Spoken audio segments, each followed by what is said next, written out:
Graça e paz, internautas, graça e paz, povo de Deus, povo abençoado. Professor Ferreira com mais um vídeo. Desta feita, os Evangelhos Escritos Anônimos. Os Evangelhos Escritos Anônimos, sim, isto mesmo que você ouviu.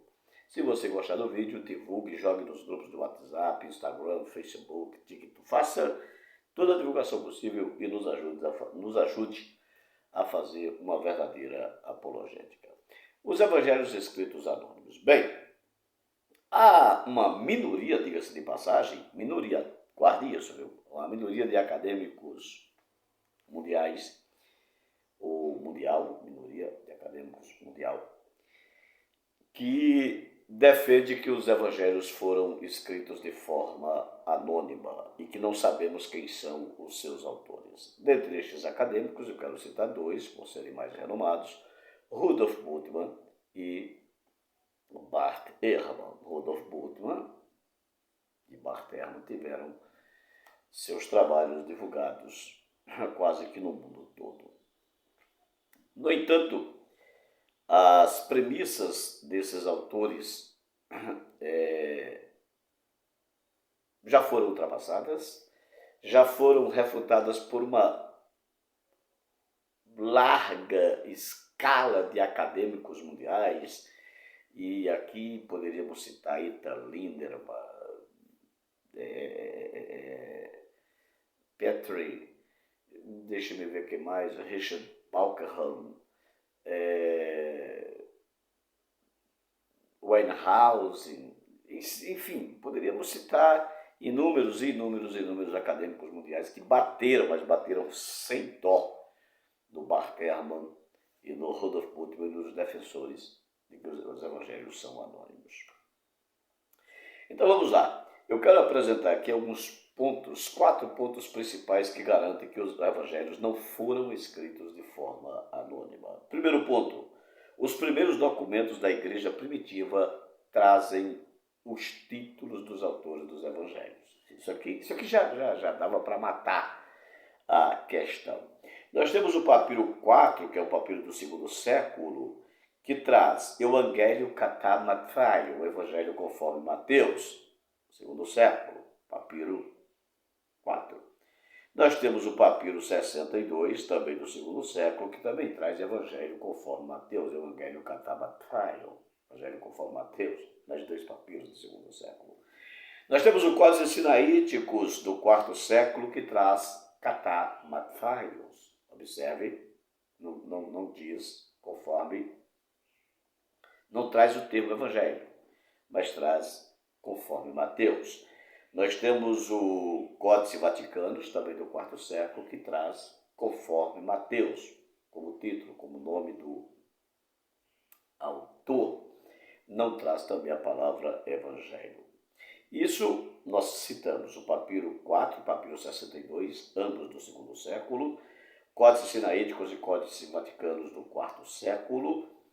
Todos estes, embora variem na palavra evangelho, no entanto, nenhum deles titubeam em seu autor, mas conferem a autoria a Mateus para o primeiro evangelho escrito. Depois eu vou gravar um outro vídeo sobre: foi Marcos o primeiro evangelho escrito?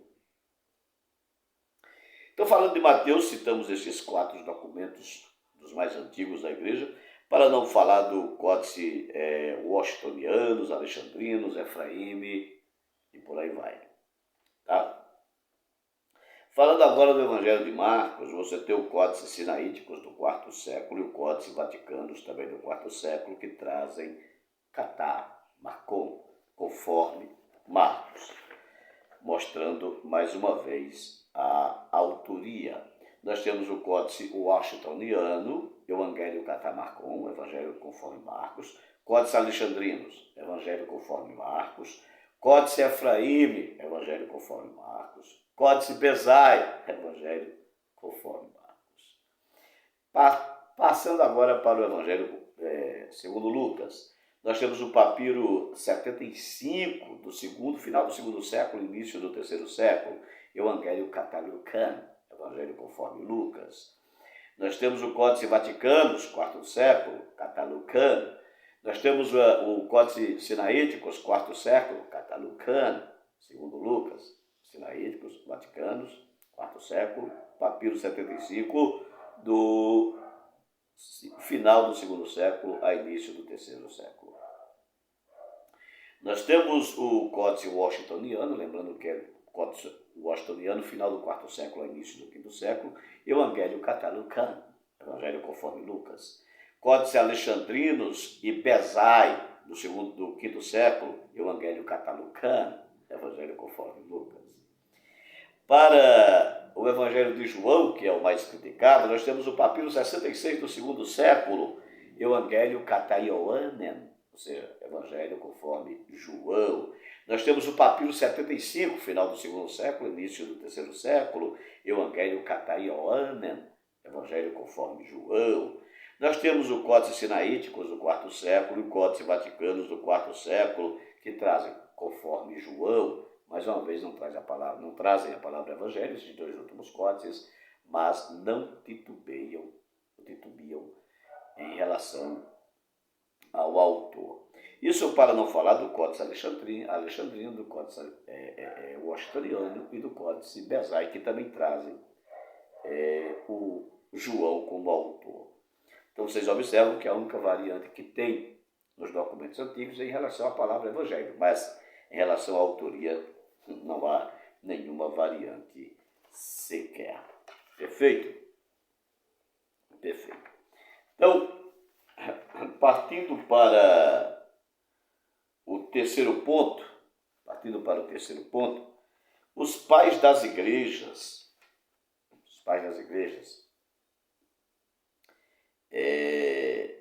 acreditam a autoria dos evangelhos aos autores que nós os temos hoje. Por exemplo, nós temos Papias, primeiro, a transição do segundo século, que atribui os evangelhos aos autores que nós os temos hoje, Mateus, Marcos, Lucas e João.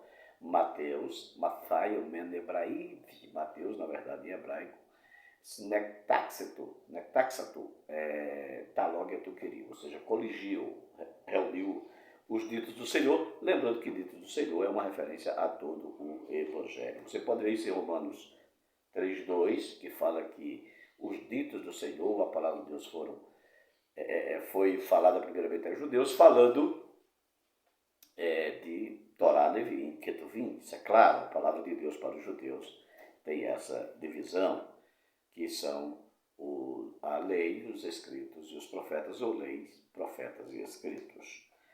Tá? Então nós temos os pais das igrejas, Papias, Irineu, Tertuliano, Jerônimo, Orígenes e muitos outros, que defendem a autoria dos evangelhos para os autores, os quais nós os temos hoje. Um outro ponto que é sumariamente importante, atente bem para o que vou falar aqui agora. Isso que eu estou falando é com prova documental, tá? O vídeo é curto, mas depois vamos fazer lives aí mostrando os documentos aí de forma larga. Eu possuo todos os documentos. Vocês que são meus seguidores do YouTube sabem que possuo, sabem que não estou blefando. Mas o mais interessante é que nós citamos Irineu de Leão, citamos o bispo de Hierápolis, citamos Tertuliano na África. O que eu quero dizer com isso é que um outro ponto também garante a autoria dos apóstolos, dos autores que nós temos para os evangelhos. Qual é o último ponto? É que já no segundo século, os evangelhos aparecem com seus autores em regiões longínquas umas das outras.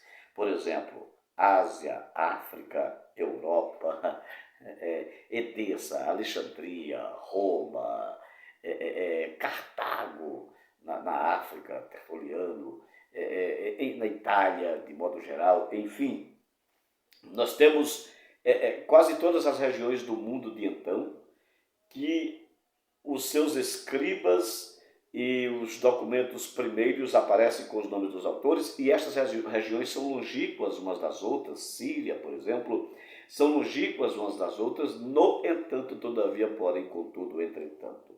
Sem que os copistas tenham acesso uns com os outros. Por quê? Porque as cópias aparecem simultaneamente em regiões de milhares de quilômetros de distância umas das outras, mas aparecem já com os nomes dos autores. Isso é prova cabal, concludente de que os autores dos evangelhos são, de fato, aqueles autores aos quais os evangelhos são, de fato, de verdade, atribuídos.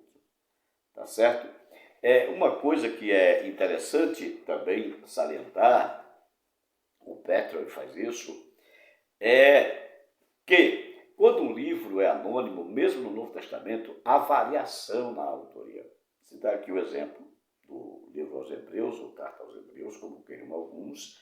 Nós temos o papiro 64, que é do segundo século, que fala aos Hebreus, Toris Hebraioi, aos Hebreus. Nós temos o Códice Sinaíticos aos Hebreus, Códice Vaticanos aos Hebreus, e temos outros documentos, como Códice Alexandrinos, Códice Porfirianos, os minúsculos 1739, 81, 104, que trazem as seguintes afirmações. Aos Hebreus escrito desde Roma, aos Hebreus escrito desde a Itália, aos Hebreus escrito desde a Itália por Timóteo, aos Hebreus escrito desde Roma por Paulo para os que estavam em Jerusalém, aos Hebreus escrito em hebraico desde a Itália anonimamente por Timóteo.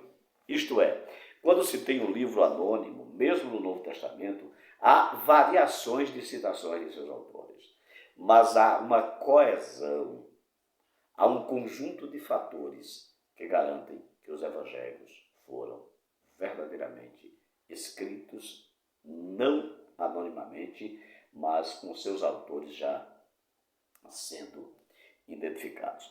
Há também uma questão de, mas os autores dos evangelhos eram analfabetos, eles não poderiam escrever. O Barterno, por exemplo, escreve isso, alega isso. Mas, na verdade, isso não é verdade. Nós temos Mateus como coletor de impostos, o primeiro evangelho a ser escrito de Mateus, e o próprio Barterno acredita e defende que um coletor de impostos, um cobrador de impostos, ele precisava saber ler e escrever para carimbos, documentos e muitos outros serviços de sua demanda que exigia a escrita. Nós temos Lucas, que era um médico amado, não tem como dizer que um médico era analfabeto, não tem como dizer que um médico era analfabeto. Nós temos Marcos, que escreveu conforme Pedro ditando e Marcos escrevendo. Nós temos o Pedro, que aparece como indouto, no entanto, na sua primeira epístola, Pedro diz que escreve, essa epístola só a título de exemplo, através de um escriba, Pedro ditando e o escriba produzindo o relato. Pedro como testemunha ocular, primeira epístola, vai falar isso já na introdução de Pedro. O que eu quero dizer com isso? Eu quero dizer com isso o quê? Primeiro, os discípulos não eram analfabetos de tudo. Segundo, ainda que fossem analfabetos, suas memórias foram escritas com eles ainda vivos, isso já coloca os evangelhos no primeiro século, e no caso de Pedro, você tem o próprio Pedro falando na sua primeira epístola, que ele tem ali um escriba que ia pondo no papel as suas palavras. Tá? E quanto a João era filho de Zebedeu, um empresário que tinha empregados. Salomé, sua mãe, patrocinou o ministério de Jesus. Quando o texto diz que Pedro e João eram indoutos lá na audiência com os sacerdotes, escribas e doutores da lei, o termo agrámata ali, o agrámatos, é um termo comparado com o doutorado, a docência acadêmica dos escribas, doutores da lei e fariseus. Então, é um indouto não no sentido de não saber ler ou escrever. Tá? É tanto que João, por exemplo, era filho de uma família rica, famílias ricas, embora alguns deles não levassem seus filhos à escola convencional, mas podiam pagar a professores particulares. Nós temos vários exemplos da literatura greco-romana que afirmam isso que estou falando. Eu acho que não estou falando a um público leigo, os meus ouvintes não são leigos, sabem do que estou falando. Tá? Ademais, João morreu por volta do governo de Trajano, entre 98, com 98 anos de idade, alguns dizem que com 103 anos de idade, outros dizem com 88 anos de idade. João era o discípulo mais novo de Jesus, filho de uma família rica, de uma família empresarial, que poderia pagar a escola particular. O ser indulto, portanto, pode não ser relacionado a ter estudado em escolas rabínicas, mas com certeza estudado de forma particular. Ainda mais depois que João tornou-se apóstolo, Salomé patrocinando o ministério de Jesus. Então, e João morrendo lá pelos idos do final do segundo século, alguns chegam até a datar a sua morte do ano 103 do segundo século, né? Portanto, outros até o ano 117.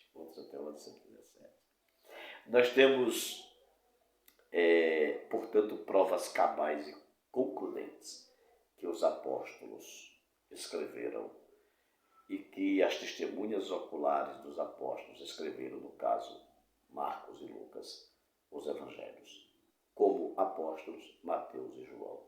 Não há nenhum documento histórico, senão conjecturas sem nenhuma base documental a partir do século XVIII e XIX, com a tal da suposta fonte Q, que ninguém sabe de onde veio essa fonte Q, sabe como se criou a teoria, mas uma teoria sem nexo, sem fundamento nenhum, uma teoria sem nenhum documento cabal, concludente, sem nenhum fragmento do mesmo. São meras teorias, meras conjecturas. Tudo isso, conforme Rudolf Bultmann, Barthelme, para negarem os milagres. Você pega Rudolf Bultmann, Jesus Cristo e Mitologia, uma obra de Rudolf Bultmann. Você pega Rudolf Bultmann, Demitologização. Você pega uma outra obra de Rudolf Bultmann, Milagres, eu as tenho, eu as possuo. Nessas obras ele nega completamente os milagres de Jesus, fala que os evangelhos foram escritos de forma folclórica, por sinal, gravarei um outro vídeo também falando sobre os evangelhos como biografia, tá bom? Então, neste vídeo aqui fica tudo muito bem claro. Os evangelhos não foram escritos de forma anônima, não há documentação, há apenas conjecturas de 200 anos para cá e conjecturas sem nenhuma base na documentação histórica, manuscritológica, papirológica, patrística e mais, eu vou mais além. Documentos apócrifos do segundo e terceiro séculos, livros apócrifos, atestam que os apóstolos de Jesus deixaram narrativas escritas. Nem testemunhas hostis contra os autores dos evangelhos nós temos. Então, portanto, senhores, os evangelhos anônimos, never, no, not, né, pode, nunca, jamais. Os críticos dos evangelhos e da autoria dos mesmos, eles não têm nada, absolutamente nada, senão meras conjecturas descabidas, baseadas em fábulas de fontiqueira. Que Deus os abençoe. Vamos parar de acreditar em contos de carochinha cristãos e vamos crer no que verdadeiramente está escrito e não crer por crer, como se dando um passo cego de fé, mas uma fé racional, uma fé documental. Que Deus os abençoe e até o próximo vídeo.